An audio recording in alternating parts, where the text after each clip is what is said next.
Compte tenu du public de ce matin, il y a combien d'anglophones dans la salle? How many only English speakers in the room? Only you, I think. Fait, je vais parler en français, mais mes transparents vont être en anglais. Je remercie les organisateurs de m'avoir invité, c'est fort sympathique et ça m'a forcé à travailler, ce qui est toujours intéressant. Donc, je n'ai pas d'article, c'est vraiment un papier qui n'est pas écrit, il n'y a que les transparents. C'est vraiment un work in progress et j'espère que quand même d'avoir structuré un peu la présentation pour que vous puissiez suivre. Donc, ça va se faire en 4 temps. Au début, étant donné que j'ai vu dans le programme, j'étais le premier, je vais quand même parler d'une approche métaphysique classique pour justifier le principe d'induction. Donc, je vais passer de quelques passages de Newton, tout simplement parce que je commence la conférence, et pour montrer à quoi réagissent en fait les gens qui ont fait des théories de la métaphysique des lois au 20e siècle, qui en fait essaient toujours, dans tous les cas, de justifier le principe d'induction. C'est-à-dire, quand on fait une théorie des lois métaphysiques aujourd'hui, dans le cahier de charge, il y a est-ce que ça justifie ou en partie le principe d'induction. Par la suite, je vais parler de la possibilité de changer les lois de la nature.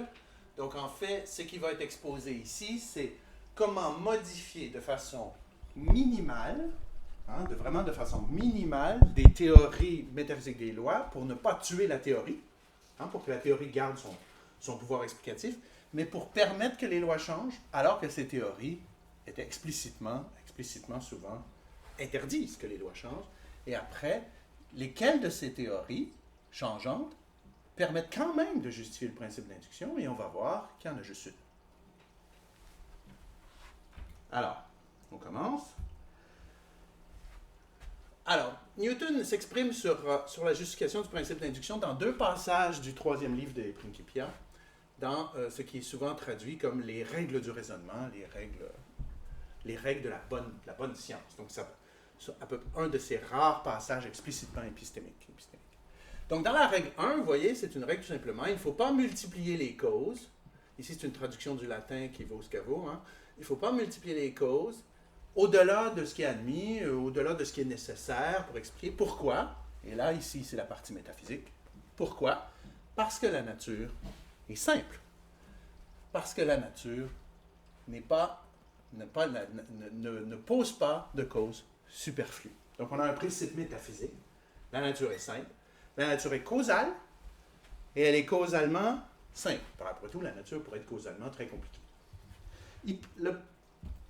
La règle se précise dans la 3e règle.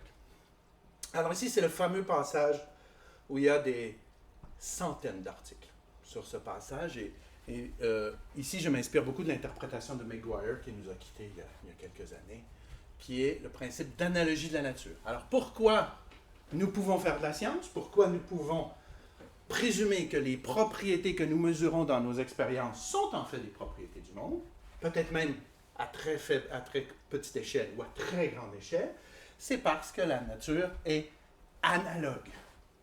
C'est-à-dire qu'il y a les parties de la nature sont analogues les unes avec les autres. Le micro est analogue avec le macro. Le très loin est analogue avec le très proche. Et c'est pour ça, c'est parce qu'il y a ce principe, que la science est possible.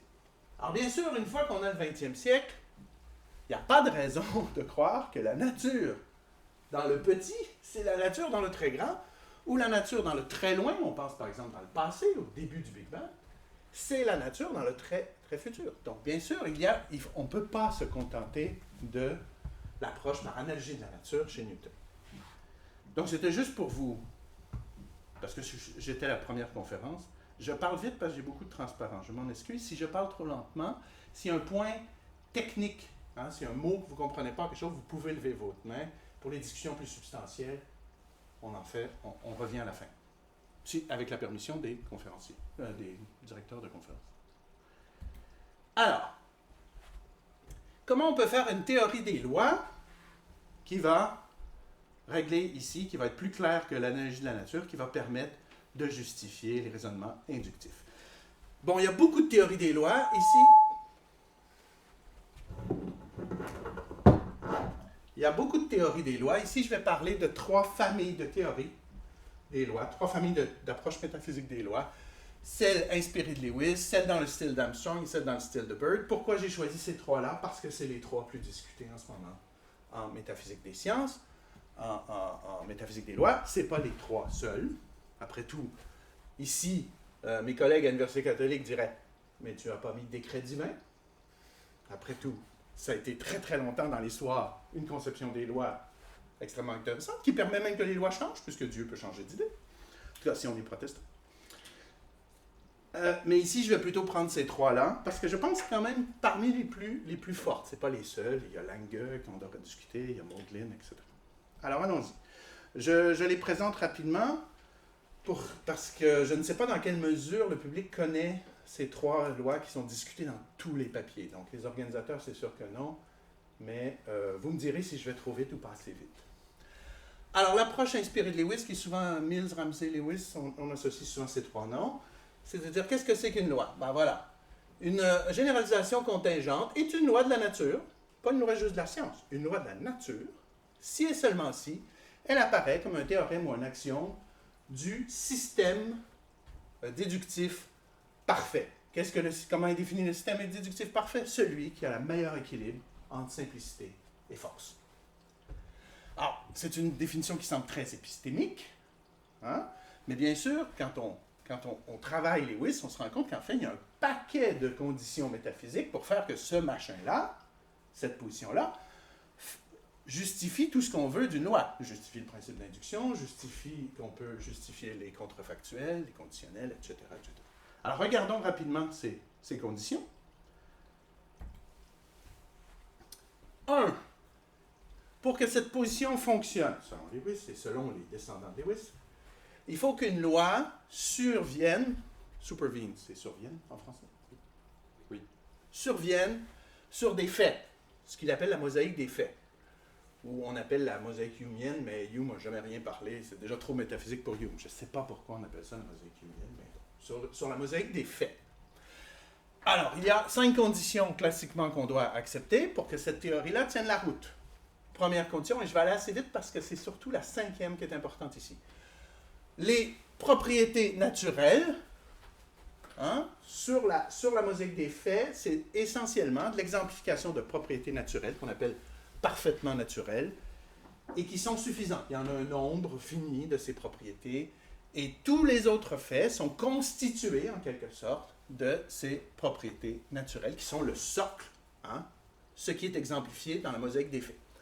Il y a un aspect, le physicalisme épistémique, c'est-à-dire que ces propriétés sont accessibles par la physique, parce que Lewis aimait beaucoup la physique, mais disons par la science. Par la science, on est capable d'identifier ces propriétés parfaitement naturelles. Troisième axiome, troisième hypothèse, il y a un réductionnisme mériologique, c'est-à-dire que toute propriété autre qu'une propriété naturelle est en fait entièrement réductible aux propriétés naturelles. Alors pourquoi Lewis met ça? Parce que s'il y a de l'émergence synchronique, si par exemple il y a d'autres propriétés qui surviennent sur les propriétés naturelles et qui sont non réductibles aux propriétés naturelles, il ne peut pas garantir le principe d'induction selon lui.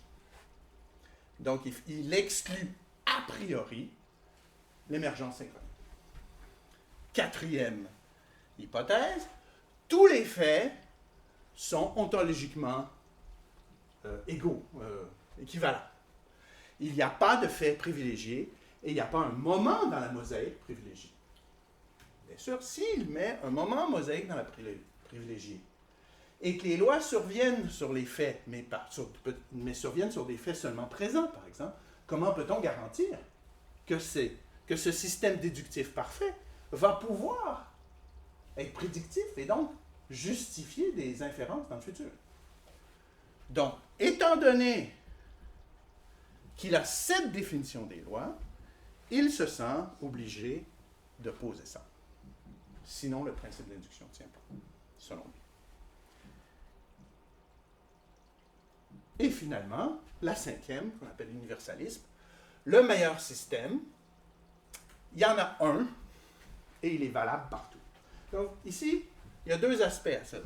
Il y a un système, everywhere, when, d'accord, mais en plus, et c'est là que ça va jouer dans la discussion plus loin, bien en plus, les régularités identifiées par ce système surviennent sur toute la base. C'est-à-dire, si vous avez les mêmes propriétés naturelles dans le futur, c'est les mêmes actions qui les prédisent. Si vous avez des mêmes propriétés naturelles dans le passé, c'est les mêmes actions qui les prédisent. Okay? Et pourquoi il met ça, en particulier 4 et 5, c'est pour garantir que le principe d'induction va fonctionner. Donc, vous voyez que c'est des postulats métaphysiques sur la nature des propriétés, sur comment elles sont organisées, pour garantir, selon Lewis, que le principe d'induction, si on part de cette définition des lois. Donc, bien sûr, si vous n'avez pas cette définition des lois, vous n'êtes pas obligé d'adopter 4 et 5. Okay? Mais Lewis s'il y a quelque chose avec Lewis, c'est qu'il est toujours remarquablement cohérent. Vous pouvez ne pas être d'accord avec Lewis, à peu près personne n'est d'accord avec Lewis, mais il est remarquablement cohérent. C'est très difficile d'enlever quelque chose et de garder l'esprit de Lewis. Donc, ça justifie le principe d'induction. Deuxième position, c'est la position d'Armstrong, Toulet, Dretske, qui ont toutes des variantes de la même position, c'est-à-dire que les lois de la nature sont en fait des relations de nécessité entre universaux, donc en fait, entre des propriétés naturelles exemplifiées dans le monde. Donc, les lois gouvernent les instances dans un sens fort, tandis que chez Lewis, les lois ne gouvernent pas les instances. Et on doit réinterpréter, typiquement, des phrases comme « c'est une loi que les objets qui ont la propriété F sont aussi des objets qui ont la propriété G », ça doit être compris, il est physiquement nécessaire que si F, alors G. Et c'est compris dans une structure qu'on appelle grounding, comment on dit de fondation en métaphysique aujourd'hui, puisque même si Armstrong n'est pas super clair sur cette approche, depuis Fine, maintenant on comprend qu'en fait, ce que fait Armstrong, c'est du fondationnalisme. Quand on veut comprendre la relation de nécessitation entre l'universel F et l'universel G, on doit donc comprendre que F nécessite G en vertu des universaux. Donc, les objets qui exemplifient la propriété F exemplifient la propriété G en vertu de. Okay? Et ça, en vertu de, c'est une relation de grounding. Alors, pourquoi le principe d'induction est sauvé? Ben parce que ces relations sont éternelles, sont hors du temps et de l'espace. Alors, chez Armstrong, ils ne sont pas hors du temps et de l'espace comme Platon, parce qu'il se dit aristotélicien, mais ça revient au même. Ils sont, en fait, hors du temps et de l'espace, parce que c'est des relations entre universaux et pas entre exemplifications. Alors, je ne discute pas si c'est des bonnes théories ou non. Je vais juste discuter, on pourrait discuter longtemps. Je vais juste discuter comment il justifie le principe d'induction. Alors, les dispositions, je vais en parler très peu, parce que la conférence suivante est exactement là-dessus. Et celle-là, mon explication est moins bonne. Alors, typiquement, qu'est-ce que font les dispositionnalistes de type essentialiste? Alors, ils vont dire, il y a des dispositions dans le monde, des pouvoirs dans le monde, des fois ils les comprennent de façon causale, d'autres non, etc., qui agissent, et en fait, cette action fait qu'il y a des régularités, et ces régularités sont ce que nous appelons des lois. Donc, typiquement, ici, j'ai la position de Bird. Il est nécessaire que s'il y a une disposition telle que si le stimulus se produit, la manifestation se produit, si et seulement si, ça justifie le contrefactuel. Si S s'était produit, M, la manifestation se serait produite. Alors, à cause de cette structure, il y a donc des régularités dans le monde. Si S arrive, M se produit, et des régularités pas juste dans la mosaïque, dans tout le monde possible, accessible à ce type de propriété. Alors, pourquoi ça justifie le principe? Là, c'est flou. Si les dispositions sont telles qu'elles sont assez régulières, là, le principe d'induction devrait marcher. Mais en fait, on n'a pas vraiment accès directement, empiriquement, aux dispositions. On a souvent accès aux propriétés. Nous, on ne voit pas la disposition. On voit le S et puis le M qui arrive après. Du point de vue essentiel des dispositionnistes, on doit dire que le M, la manifestation de la disposition, n'est pas ontologiquement distincte de la stimulation. Donc, il y a quelque chose de fort qui les connecte, mais bon, voilà. Je laisse ça à la personne qui va me suivre, qui va nous expliquer tout ça. OK. Maintenant, comment peut-on modifier ces trois positions? Clairement, les lois ne changent pas. Comment peut-on le modifier de façon minimale? Est-ce que côté vitesse, ça va? Oui, OK, parce que je parle vite un peu. Hein? Je vais finir à cette eau-là. Comment peut-on le modifier de façon minimale, de façon à ce qu'on ait des lois changeantes, mais qu'on ne tue pas ni Armstrong, ni Lewis, ni Bird. C'est-à-dire que ce n'est plus des bonnes théories des lois, ça ne remplit plus le cahier de charge d'une théorie des lois. Alors, je vais beaucoup m'inspirer d'un de mes papiers et je vais mettre beaucoup d'arguments sur le tapis. Si vous voulez le détail, allez lire ça. Mais même ça, ce n'est pas assez détaillé. Donc, ce papier-là, je remercie à mes deux co-auteurs, Olivier Sartenard et Paul Humphreys, sur ce papier. Alors, c'était d'ailleurs un papier de pure métaphysique par 3 philosophes des sciences. Alors, on était très fiers de nous. Maintenant, on peut mourir. Il me reste un papier sur Aristote à écrire et voilà, ma carrière est finie. C'est bon. Alors, allons-y. Alors, quel est le cahier de charge? On ne veut pas non plus dire, oui, les lois là-bas, c'est pas les mêmes lois ici. Non, on veut quelque chose, les lois changent dynamiquement. Si ce n'est pas les mêmes propriétés là-bas qu'ici, c'est un peu normal, ce n'est pas les mêmes lois. Donc, ce n'est pas ça qu'on veut. Ce qu'on veut, c'est les mêmes propriétés ou quelque chose d'équivalent, une certaine continuité du système n'est plus gouvernée par les mêmes lois. Et là, il y a une nuance. Est-ce qu'on a une notion de changement local ou changement global? Changement global, ça voudrait dire, par exemple, à un moment donné, il y a un nouveau régime de loi. Tout change. Vous avez les mêmes lois, pouf! Toutes des lois différentes. Et une notion de loi locale, c'est plutôt les lois sont contextuelles. Vous avez les mêmes lois avec les mêmes propriétés, mais tout à coup, certains contextes font que les lois sont différentes. Par exemple, je ne vais pas beaucoup faire la différence ici, mais ça peut être important dans certaines analyses. Exemple, imaginons que les systèmes biologiques ne sont pas complètement physiques. C'est-à-dire qu'il y a des nouvelles lois biologiques genuines, authentiques. Hein, ce n'est pas réductionniste. On peut dire, à un moment donné, le monde était physique et le monde devient physico-biologique. Ça serait une notion de loi, changement de loi global. Ou encore, à chaque fois qu'il y a un certain pattern, un certain motif de propriété physique, des nouvelles lois surviennent. Alors, les deux sont possibles. Métaphysiquement, c'est complètement différent. Ça a des conséquences complètement différentes. Mais du point de vue de la métaphysique pure. Du point de vue du scientifique, à mon avis, c'est indistinguable. Non, ça ne change rien. Mais du point de vue métaphysique, ce n'est pas la même théorie. Je vais mettre ça un peu sur le tapis, mais sachez que nous sommes très conscients que ce n'est pas la même chose du point de vue métaphysique. Par exemple, ça ressemble à de l'émergence diachronique. Ça, non. Ça, c'est peut-être autre chose. Ça, c'est peut-être ce que Armstrong appelait des époques. Hein? Des changements de propriété globale ou de nécessité globale. Alors, allons-y. Première théorie, revenons à notre Lewis. Donc, ce qu'on va faire pour avoir des lois qui changent, on a essayé beaucoup de choses, mais ce qui paraît le minimal, c'est d'affaiblir la deuxième partie de ça. Donc, bien sûr, on ne va pas accepter qu'il y ait plusieurs meilleurs systèmes déductifs, parce que là, c'est plus Lewis du tout. Donc, il va y avoir encore un système déductif qui est le bon, hein, qui a le meilleur équilibre, qui est le meilleur système. Mais nous allons essayer d'affaiblir le fait que la survenance sur la base doit nécessairement, d'une action, par exemple, pour les mêmes propriétés, doit nécessairement s'étendre à toute la mosaïque.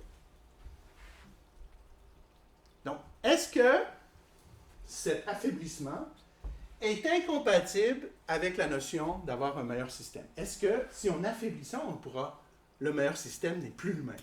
Ou il est impossible d'avoir un meilleur système? Ici, j'ai un argument de possibilité, c'est-à-dire il n'est pas incompatible qu'on peut avoir un meilleur système que nous appelons disjonctif, c'est-à-dire où les axiomes ne s'appliquent que par zone. Et que même pour les mêmes propriétés parfaitement naturelles dans une autre zone de la mosaïque, c'est un autre axiome, une autre loi. Alors, comment on prouve cette preuve de possibilité? Et ça reste le best system. Comment on montre ça? On montre ça en séparant les axiomes entre axiomes qui sont des faits, des descriptions locales de ce qui se passe à tel endroit, et des axiomes qui décrivent des régularités. Bon, c'est conventionnel, il n'y a rien de magique là-dedans. Imaginons maintenant qu'on a un monde W, dont le meilleur système, c'est quelque chose comme FL, donc une série de faits et une série de lois dynamiques. On dirait des lois dynamiques, des trucs qui décrivent les relations entre faits. Imaginons maintenant qu'on a un autre monde, une autre mosaïque, qui est exactement comme la mosaïque W, mais qui n'est pas comme la mosaïque W, dans une zone négligeable par rapport à la taille de la mosaïque. Bon, ici, je mets négligeable de façon floue au sens philosophe, mais bien sûr, ici, si vous êtes un peu matheux, c'est-à-dire de mesure 0 selon la mesure de Lebesgue en mathématiques. Pour que ça marche, pour que ça soit le meilleur système, mais je ne vais pas rentrer dans ce détail-là. Donc, il est négligeable dans une zone. Et le meilleur système, dans ce cas-là, étant donné que c'est une zone extrêmement, même de mesure 0 du point de vue de la mosaïque, par exemple en un point, le meilleur système, soit c'est on garde FL, puis on se dit, ce fait-là, on ne peut pas, il n'est pas dans notre mosaïque, c'est tout, mais c'est le meilleur système, ou on ajoute une description complète de cet endroit de façon disjonctive, en fait. C'est ça, partout, sauf là. Et là, je ne rentre pas dans le détail, mais en fait, si la mesure est 0, blablabla, par rapport à la mosaïque, ça reste le best system. Le best system, la part minimale, c'est de rajouter un fait. Parce que ce fait-là n'est pas prédit à partir des autres faits. Il n'est pas déductible des autres faits, c'est un fait complètement différent. Et on peut imaginer que si ce nombre de zones peut être infini, il peut y en avoir une infinité d'exceptions, en autant que la mesure, la zone spatio-temporelle de la mosaïque de toute cette somme reste négligeable du point de vue mathématique par rapport à la mosaïque. Et dans ce cas-là, on peut montrer que dans un système disjonctif, on peut avoir un système de best system qui est disjonctif, dans ce cas-là, limite. Donc ça, c'est une preuve d'existence. C'est pas ça le monde dans lequel on vit. C'est une preuve d'existence. La question maintenant, c'est si cette zone est non négligeable, est-ce qu'on est dans ce cas-là? Alors, une fois qu'on a une preuve de possibilité, on est en métaphysique, on se dit, ah ben voilà, c'est possible. Donc maintenant, imaginons que les zones ne sont pas négligeables. On a deux zones dans cette mosaïque. Et ici, le meilleur système, c'est un certain type de meilleur système. Le meilleur système ici, ce n'est pas le même. Alors, la question, bien sûr, on peut se demander, il y a deux possibilités. Soit, en fait, ce n'est pas disjonctif, et donc il y a un meilleur système qui réussit à représenter les deux, et qui étend les régularités d'ici vers là, ou il y a un système disjonctif. Et là, je ne pose pas, je pose juste la possibilité. Je dis, il est possible que, à cause de ce cas-là, je sais que c'est possible, un système disjonctif qui soit le meilleur système, mais c'est la nature qui nous dit ce qu'on est dans ce cas-là. Mais si on est dans ce cas-là, si on est dans un cas disjonctif, on se doit dire, ça, du point de vue de Lewis, c'est les lois changent.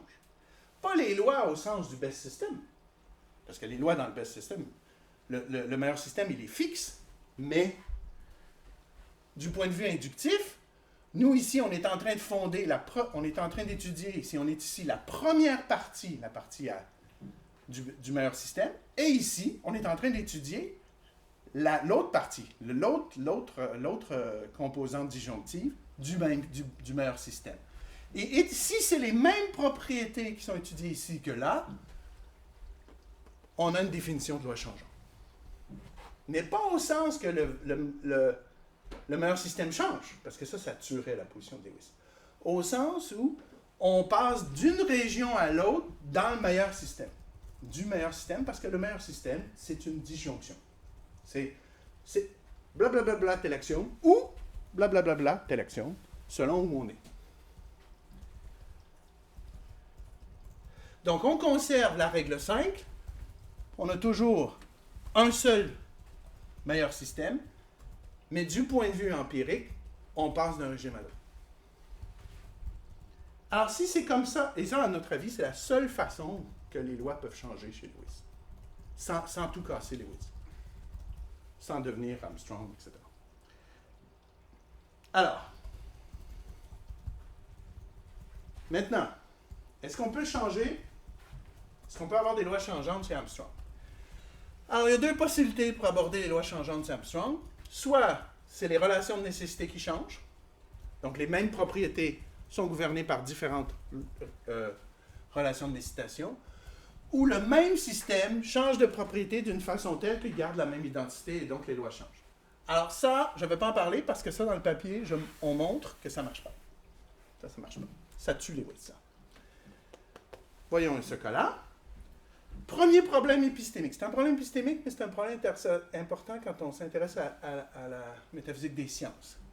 C'est qu'on doit être toujours capable, dans un cadre armstrongien, de différencier ce qui est un fait contingent de ce qui est une loi.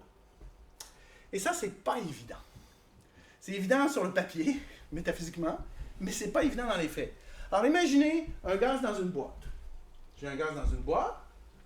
Je trouve des lois, hein, j'identifie, semble-t-il, des relations universaux. Ouais, je suis très content. J'ouvre la boîte, le comportement change totalement.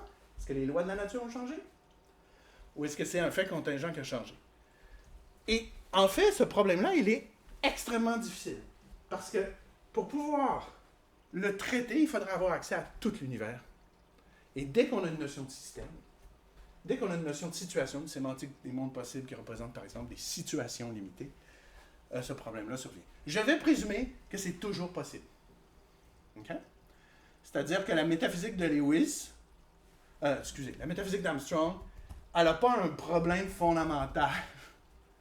Un problème fondamental de métaphysique. Okay? Je vais présumer ça. Un problème fondamental épistémique. Bon.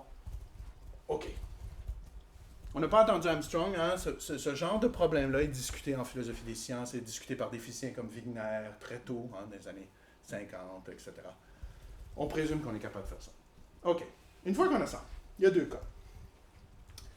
Soit notre changement de nécessité est un fait brut. Par exemple, les mêmes propriétés FG, hein, associées aux universaux SG, je mélange un peu propriétés universaux pour aller vite, là.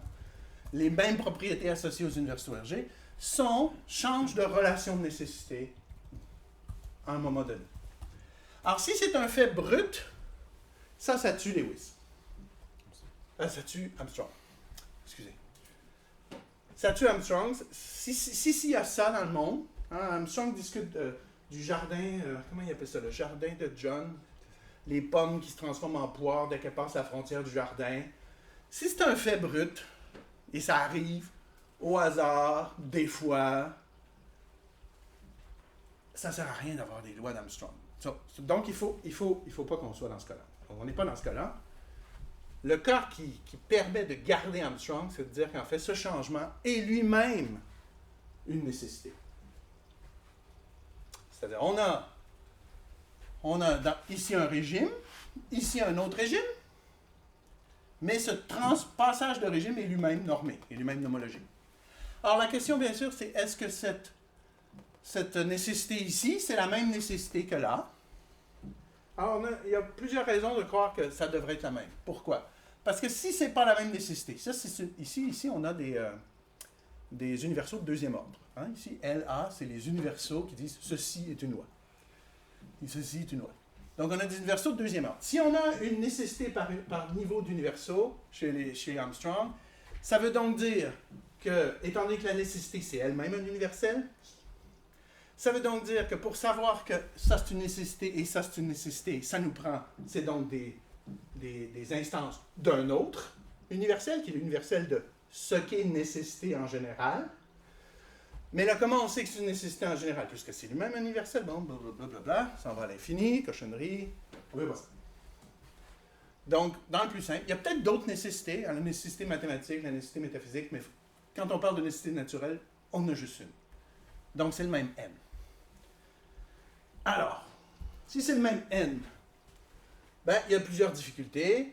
la nécessité naturelle est supposée relier des universaux, des propriétés naturelles? Est-ce que être une loi de tel type, c'est une propriété naturelle? Peut-être, oui. Comment ça fonctionne? Certaines propriétés de cette relation de nécessité naturelle pourraient s'appliquer à plusieurs lois. Par exemple, imaginons une loi d'une loi, qui est intéressante, mais qui ne s'applique pas à toutes les lois de la nature. Comment on le sait qu'on est dans telle catégorie par rapport à telle autre? Est-ce que c'est une propriété de cet universel? Beaucoup de problèmes là. Je mets tout ça sur le tapis, c'est tout discuté dans le papier. En fait, il faut affaiblir le système pour que ça marche. Deux façons. Soit on affaiblit la relation de nécessité, soit on affaiblit la notion d'universel. Si on affaiblit la notion de nécessité, principe d'induction, bye-bye. Si la nécessité n'est pas aussi forte, on n'a plus les contrefactuels ne sont pas aussi fermes, on n'a donc plus la force de Lewis, la force d'Armstrong. Donc, ce que nous privilégions, c'est d'affaiblir la notion d'universel. C'est-à-dire qu'ici, nous pensions que c'était les mêmes F et les mêmes G, mais en fait, c'est deux instances, deux quasi-universaux du vrai universel F et G. Et ça, c'est relativement... ça ne choque pas les scientifiques qui vont dire, oui, c'est pas impossible que les mêmes propriétés électrodynamiques dans un autre contexte, c'est encore de l'électrodynamique, mais c'est plus exactement, ça se comporte plus exactement pareil. Donc en fait, la notion d'émergence diachronique en physique, par exemple, est tout à fait compatible avec ça. OK. Alors si c'est comme ça que les lois changent, après je vous dirai si ça sauve le principe d'induction. Alors sur les dispositions, il me reste combien de temps? 15 minutes. 15 minutes. Sur les dispositions, alors là, si vous lisez cette section de notre papier, vous allez voir que c'est pas très convaincant. C'est très difficile d'avoir des lois qui changent si vous êtes dispositionnaliste essentialiste. C'est fait pour pas que ça change, et en plus, c'est vrai dans tous les mondes possibles. Donc, c'est vraiment une position très... La nécessité est très forte. Alors, ce qui nous a paru la façon minimale d'affaiblir le dispositionnalisme essentialiste pour avoir des lois qui changent, c'est de dire que l'essentialisme s'applique aux propriétés qualitatives, mais pas aux propriétés quantitatives associées à ces propriétés qualitatives. Alors, exemple.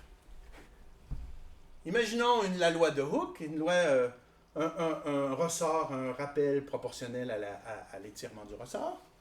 OK? C'est juste pour réfléchir, ce n'est pas une loi fondamentale, bien sûr, la loi de Hooke. Et imaginons que nous avons des universaux qui nous permettent d'identifier un ressort et d'identifier une extension spatiale indépendamment de la loi de Hooke, ce qui est déjà beaucoup pour un dispositionnaliste. Là, il y a des dispositionnistes qui disent « Moi, je descends du train à là. Hein? » Ben, imaginons ça. OK? Est-ce que... Et donc, dans un monde possible, W, nous avons cette loi de Hooke. La force de rappel est égale à la constante K, un nombre, fois l'extension. Et imaginons que dans un autre monde, W', les mêmes universaux qui identifient des ressorts, qui identifient des extensions, nous donnent cette loi-là. Est-ce qu'on a la même loi? Ben là, ça dépend. Un vrai essentialiste pur dirait non. Pourquoi? Parce qu'il dirait, c'est pour le même stimulus, vous avez une différente manifestation. Donc, du point de vue strictement essentialiste, très pur, vous n'avez pas exactement la même manifestation pour le même stimulus. Bon, bien sûr, du point de vue moins pur, nous pourrions dire, oui, mais attention, est-ce que ce cas-là fait vraiment partie de la manifestation ou n'est-ce pas un facteur contingent dans la manifestation? La manifestation, ultimement, c'est vraiment qu'il y a proportionnalité entre la force de rappel et l'extension. Donc ici, on pourrait mettre des trucs, okay, on pourrait dire que c'est la même loi, malgré le fait que ce n'est pas pareil. Alors, vous me voyez venir, c'est par étapes. Là. Je vais vous amener progressivement vers les lois changeantes. Alors, mettons qu'on accepte ça.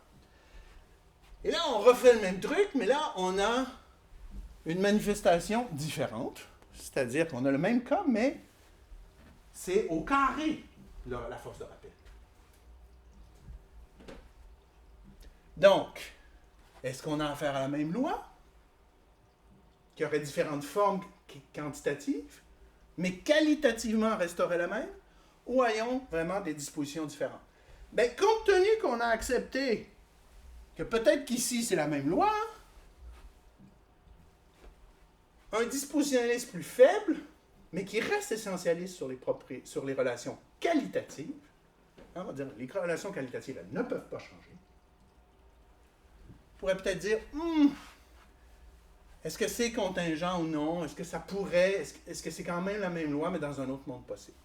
Alors, basé sur ce raisonnement plus ou moins foireux, mais disons qu'on essaie d'affaiblir une position qui est hostile au changement de loi, si on arrive à convaincre quelqu'un qu'il y a de la contingence à l'intérieur de la disposition, c'est-à-dire que pour le même stimulus, on pourrait avoir des manifestations différentes, mais qui restent quand même dans la même disposition qualitative, on peut donc imaginer un monde où ce n'est pas deux mondes possibles, c'est un monde à un moment donné et le même monde à un moment futur, et les mêmes propriétés d'identifier un ressort, etc., amènent un changement de loi qualitatif, mais pas un changement de loi quantitatif, mais pas un changement de loi qualitatif. Bon, vous voyez que c'est cher payé, mais c'est le dispositionniste essentialiste, il est assez hostile au changement de loi. C'est pas facile de... Il y a probablement d'autres façons plus intelligentes de le faire, mais on n'a pas trouvé. Bon, bien sûr, il y a toutes sortes de problèmes avec ce changement. Si c'est un changement brut, s'il n'est pas lui-même gouverné, OK, mais si on veut que ce changement ne soit pas brut, comment pourrait-il être gouverné? Un bon essentialiste devrait dire, il y a une métadisposition à l'œuvre, il y a une disposition qui est un régime, qui dit que quand on peut passer de tel régime de disposition à un autre régime de disposition, et il y a plein de problèmes avec la notion de métadisposition. À mon avis, la notion de métadisposition, elle est indéfendable dans un essentialisme métaphysique. Le problème du stimulus, le problème de la distinction entre les niveaux de disposition, etc. OK. Alors, le punch. Est-ce que le principe d'induction survit à ces changements? D'abord, Lewis. Donc, on avait dit, au mieux, une loi changeante, c'est un best system disjonctif. Au mieux, chez Lewis, une loi changeante, c'est un best system disjonctif, ou c'est quelque chose de plus, et donc on affaiblit encore plus Lewis. Donc, le minimum, c'est un système disjonctif. Problème, c'est que si on a un système disjonctif, on ne peut pas garantir le principe d'induction. Parce qu'il y a toujours la possibilité que plus loin dans la mosaïque, on soit dans une autre partie du système déductif.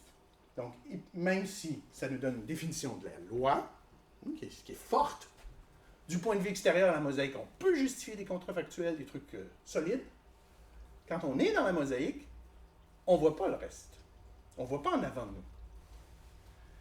Donc, le principe d'induction est en danger si on a des lois changeantes de ce type-là, chez Lewis.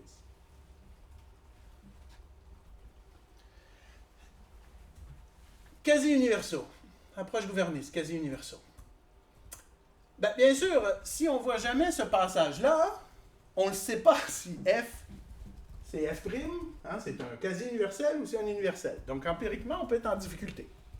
Si on n'a pas vu cette partie-là, et on n'a donc pas vu ça, donc, on devrait être quand même relativement prudent sur nos raisonnements inductifs. Mais, étant donné que c'est régulier, ce changement, c'est-à-dire que c'est gouverné, si on le voit, on peut trouver ça. Si on voit, par exemple, que telle propriété électromagnétique, dans tel contexte, nouveau régime de physique quantique, et on peut le reproduire en laboratoire, on trouve ça. On va trouver ça.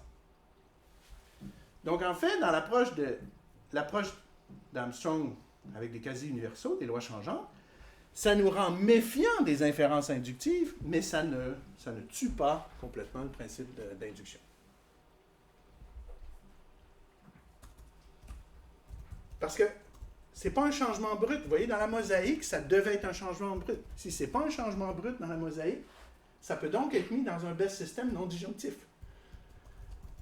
si on a un best system disjonctif, c'est parce que c'est des changements bruts, c'est-à-dire des changements non modélisables.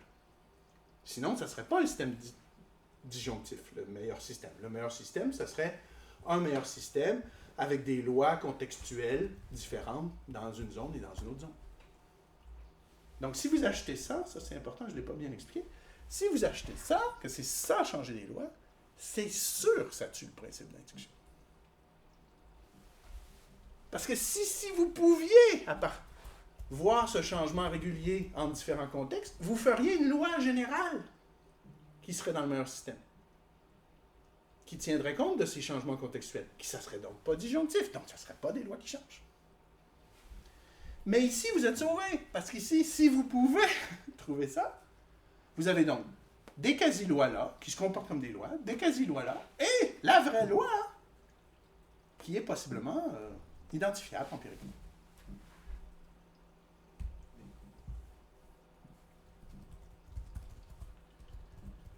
Donc, le principe d'induction, dans cette approche des lois changeantes chez Armstrong, on doit se méfier des raisonnements inductifs, mais le principe d'induction peut survivre. Alors ici, là, c'est capote. Alors, s'il n'y a pas de métadisposition qui gouverne les changements de régime dispositionnel, et donc on ne va pas rajouter des lois d'Armstrong par-dessus parce qu'on est essentialiste, donc on ne peut pas avoir Armstrong, parce qu'Armstrong n'est pas essentialiste dans ce sens-là, ben, les transformations de régime dispositionnel sont des faits bruts, et si c'est des faits bruts, ben, le principe d'induction n'est pas valide. Donc si on est dans ce cas-là, c'est mort. Donc, en conclusion, si les lois changent de façon minimale, parce que d'autres façons de faire les lois changent, je suis sûr qu'il y a une construction ad hoc qui peut sauver le principe d'induction.